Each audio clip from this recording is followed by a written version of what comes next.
in the last minute or so from Buckingham Palace. His Majesty the King has today initiated a formal process to remove the style, titles and honours Prince and his style of His Royal Highness. And let's get some more news on that breaking news this evening. Buckingham Palace has announced that he has quite obviously conducted himself in a manner unbecoming. Yes.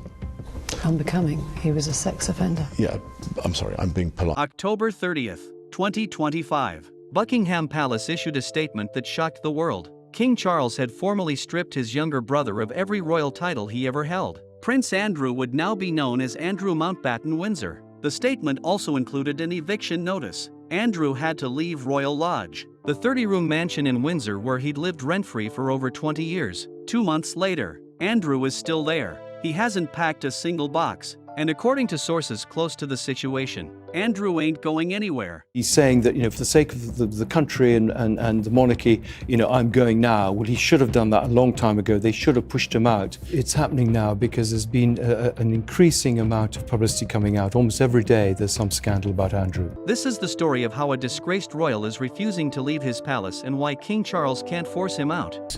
That I always think about their kids. I mean, these poor kids having to put up with this bloke all day, every day. Couple of days in, after the sting of the shock has gone, where are people sitting on this massive bit of news? Royal Lodge sits in Windsor Great Park, about 3 miles south of Windsor Castle. It's a Grade 2 listed Georgian mansion with 30 rooms, 7 bedrooms, a chapel, 6 lodge cottages, a swimming pool, and 99 acres of gardens. The house has been standing since the 1600s, but it got rebuilt in the 1930s. Young Princess Elizabeth grew up there. Her mother, the Queen Mother, lived there from 1952 until she died in 2002 at age 101.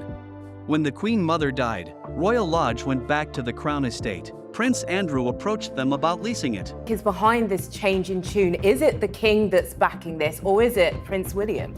It's Prince William. I think we're in a transitional period. I mean, King Charles is actually very ill. William is beginning to call the shots. He's much more ruthless than his father. In August 2003, they signed a 75-year lease. The lease was set to expire on June 15, 2078. Andrew paid £1 million up front for the lease and agreed to spend at least £7.5 million on renovations. He moved in with his family in 2004. Here's the kicker. Andrew's annual rent was listed as 1 peppercorn if demanded. That's a legal term meaning the rent technically exists to make the lease valid, but no actual money changes hands. Andrew has lived in Royal Lodge for over 20 years without paying a single pound in rent. That he has quite obviously conducted himself in a manner unbecoming. Yes. Unbecoming? He was a sex offender. Yeah, I'm sorry, I'm being polite. Now let's talk about Fergie. Sarah Ferguson married Andrew in 1986. They had 2 daughters, Beatrice and Eugenie. The marriage fell apart in the early 1990s after a scandal involving photos of Fergie with another man. They officially divorced in May 1996. Most divorced couples don't stay in touch. Fergie and Andrew are not most divorced couples. By the time Andrew officially took over the lease in 2003, Fergie was back. They've lived together ever since. Separate bedrooms, but same house. They call themselves the happiest divorced couple in the world. Fergie has been with Andrew through everything. She defended him publicly when the scandals started piling up. She stayed by his side when he stepped back from royal duties in 2019. They share the Queen's corgis, Newick and Sandy, who came to live with them after Queen Elizabeth died in 2022. This is it. This is the environment within which you have to live. There's a very good fish and chip shop down the road, so that'll be useful. Where on earth did you find that out from? For years, King Charles wanted Andrew out of Royal Lodge. The house is huge, expensive to maintain, and Andrew doesn't have a job. He hasn't been a working royal since 2019. So where does his money come from? Nobody knows for sure. Andrew has always been secretive about his finances. In 2024, Charles made his first serious move. He cut off Andrew's annual allowance, which was reportedly worth around £1 million per year. He also stopped paying for Andrew's private security, which costs hundreds of thousands of pounds annually. Charles wanted Andrew to move to Frogmore Cottage, the much smaller house where Prince Harry and Meghan used to live. Andrew refused.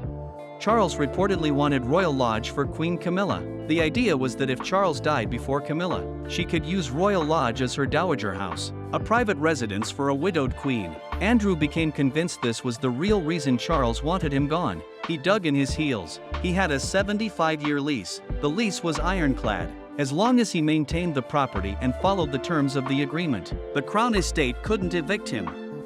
By mid-2024, sources told the Daily Beast that Charles had thrown in the towel and accepted that Andrew wasn't leaving. The so-called siege of Royal Lodge was over, and Andrew had won, or so it seemed. And on her, whatever it is, left side. British media branding the interview a public relations disaster. Then came October 2025. On October 17th, Andrew released a statement saying he would stop using his titles. He gave up Duke of York and all his other honors. Fergie also gave up her title, Duchess of York. 2 weeks later, on October 30th, Buckingham Palace dropped the bomb. Charles had initiated a formal process to remove the style, titles and honors of Prince Andrew. The statement also said, formal notice has now been served to surrender the lease and he will move to alternative private accommodation. It was the most dramatic royal punishment in over a century. Andrew was told he'd be moving to a property on the Sandringham estate, Charles's private estate in Norfolk, about 100 miles north of London. Fergie was told she'd have to find her own accommodations. That was 2 months ago. Andrew is still at Royal Lodge. Fresh photos taken in November 2025 show him riding horses on the Windsor grounds. Here's why. Even though formal notice was served in October, Andrew is entitled to at least a 12-month notice period under the terms of his lease. That means he doesn't have to leave until October 2026 at the earliest. And even then, it gets complicated.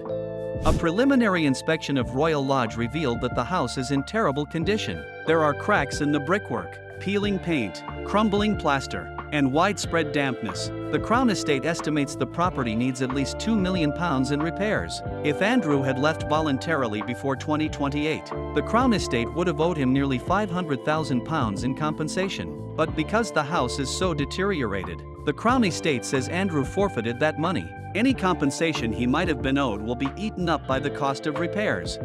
Andrew is reportedly furious. He's demanding compensation from Charles for the millions he spent on renovations back in 2004. He's also demanding that if he has to leave Royal Lodge, Charles should give him 2 smaller properties instead, Frogmore Cottage and Adelaide Cottage, both in Windsor. Sources say intense negotiations are ongoing. Meanwhile, Prince William and Kate Middleton moved into their new home, Forest Lodge, in November 2025. Forest Lodge is about 1 mile from Royal Lodge. William and Kate are paying market rent on a 20-year lease. They're furious that Andrew is still living at Royal Lodge without paying rent while they have to pay full price for their much smaller house. Royal insiders say William wants Andrew out of Windsor completely. As of December 2025, Prince Andrew is still living at Royal Lodge with Sarah Ferguson and the Queen's corgis. He's been stripped of his titles, his allowance, and his security funding. He's been told to leave, but he's not leaving. He has at least 12 months before anyone can physically remove him. And even then, he's negotiating for compensation and alternative housing. King Charles wanted him gone years ago. The public wants him gone. Parliament wants him gone. But Andrew has a 75-year lease, and he's willing to fight to the bitter end to keep his mansion. Whether he's there because he loves the house, because he has nowhere else to go, or because he's too stubborn to admit defeat. One thing is clear, Andrew Mountbatten Windsor isn't going down without a fight. If you enjoyed this deep dive into royal drama, don't forget to like this video and subscribe to Crown Chaos for more shocking stories about the royals they don't want you to know. Hit that notification bell so you never miss our latest uploads, and drop a comment below telling us what you think. Should Andrew be forced out of Royal Lodge, or does he have the right to stay? Let us know your thoughts.